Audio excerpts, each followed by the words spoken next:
I invite Dr. Khalil Timamy, Head of Environment, Water and Natural Resources.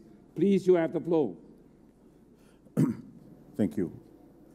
Excellencies, distinguished delegates, ladies and gentlemen, greetings from the Commissioner of Rural Economy and Agriculture, Mrs. Timamy Roda-Peace, on whose behalf I read this statement, which is the Africa position for the 4th Global Platform for Disaster Risk Reduction. Let me also take this opportunity to thank the organizers of this global forum on DRR and for the funding extended by UNISDR to many delegates from Africa to attend this important meeting. Your Excellencies, 2013 marks the 50th anniversary of the establishment of the Organization of African Unity and the 10th year since the birth of the African Union. The theme to celebrate this occasion is Pan-Africanism and the African Renaissance. We take this celebratory moment to deepen our resolve to advance the disaster risk reduction agenda in the continent. The Africa Position Statement is a result of an intensive and participatory consultation process, including the 4th Africa Regional Platform, organized in February this year in Arusha, Tanzania, together with the 5th Africa Drought Adaptation Forum, meetings of the African Working Group on DRR, and a series of consultations on the future configuration of the Hyogo Framework of Action.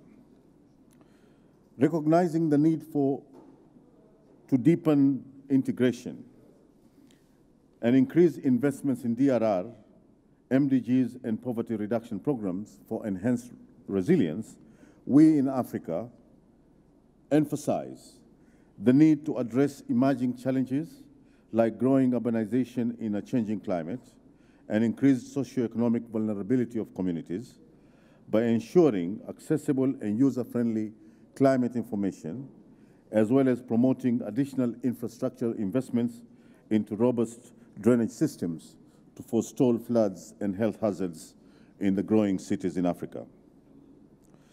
It is also to take note of ratification of the Kampala Convention for the protection and assistance of internally displaced persons in Africa that acknowledges the responsibilities of governments to protect people displaced by natural disasters and climate change and take measures to mitigate such displacement.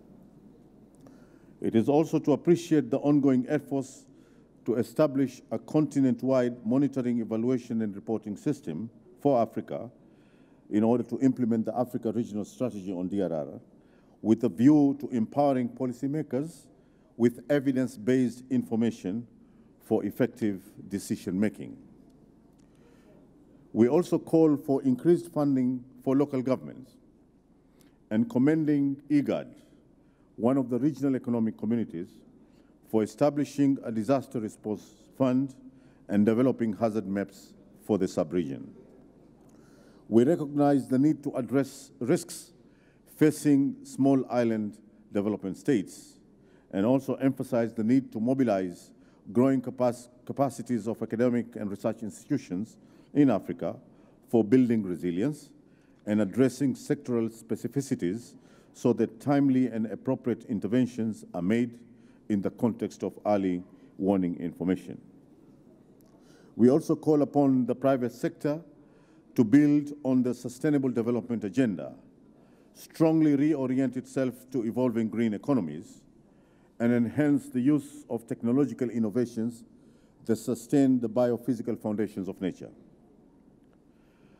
Africa has developed an Africa Status Report for DRR, which is a detailed analysis of the state of disaster reduction in the region based on national and sub-regional reports, summarizing achievements as well as emerging trends and challenges.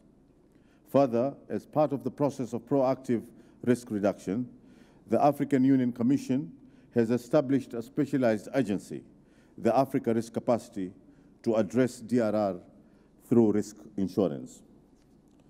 Ladies and gentlemen, reaffirming that the Hyogo Framework of Action has proved its value as a nodal framework for DRR in Africa, alongside the Africa Regional Strategy and the Programme of Action. The platform and consultation have agreed on the following recommendations for HFA2.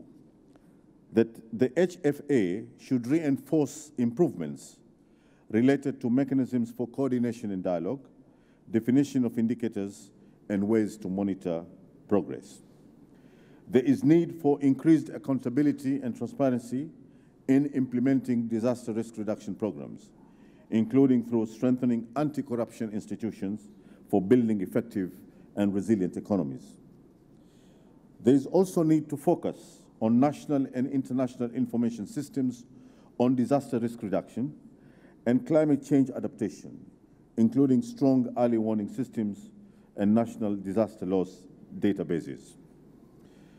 It is also to be appreciated that there is need to strengthen and deepen coordination between national platforms and the regional platform in Africa, thereby enhancing prospects for the implementation of the African strategy on DRR.